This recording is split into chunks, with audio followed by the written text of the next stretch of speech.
We have a movie review for you tonight. The movie Argo. And Joe, can you tell us about the movie Argo? Packard, did you see this yet? No, I have not.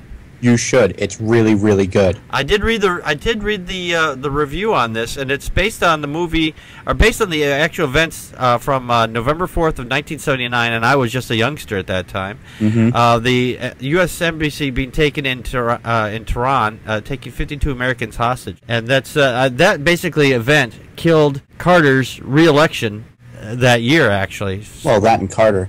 Well, yeah, well. Carter wasn't really all that bad of a president, actually, but he wasn't so bad. He gave the sweater speech. Yeah, yeah, and he was the first president to admit to supposedly seeing a UFO too. So. Oh, jeez. You didn't know that? I didn't know that one. I did not know that. You've just hurt Carter even more in my mind.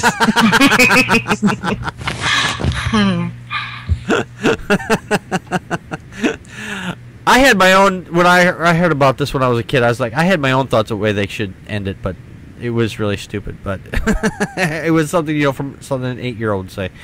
Anyway, tell us a little bit more about the movie. Well, this movie, Argo, it's a suspense movie. All through, you're like, what's going to happen next? What's going to happen next? It's pretty crazy. I really enjoyed it. I watched it just this morning, actually. I kind of I procrastinated, but I finally got around to watching it. And like you mentioned, if you haven't seen it, it's about the CIA operation to rescue 5 Americans that were hiding in a Canadian diplomat's house during the Iranian hostage crisis from 79 to 80. And the idea to rescue them was to create a fake movie production complete with known Hollywood figures, a script, storyboards, etc., sneak into Tehran, get the Americans, make them the film crew scouting out locations, and then fly them out. That was the plan. Oh.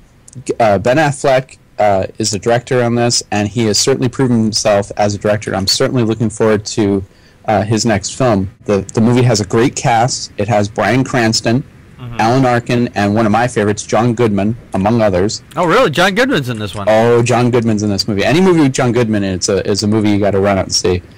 What's really crazy is the opening of the film depicts the taking of the embassy, which is something like, like you mentioned, Packard, like we all grew up, we all heard about it, like, yeah, they took the embassy and they got hostages. The taking of the embassy was a pretty crazy event. There was this huge mob. They stormed the walls, they broke in through the doors, the windows, they ripped off the sky vents.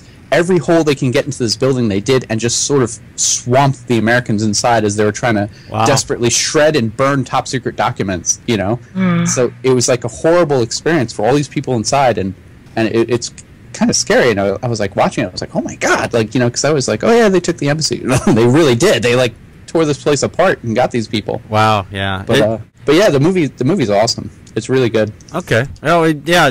Don't tell me how it ends. Oh, wait a minute. It's based on actual events. I can just look it up. Yeah, you can Google it.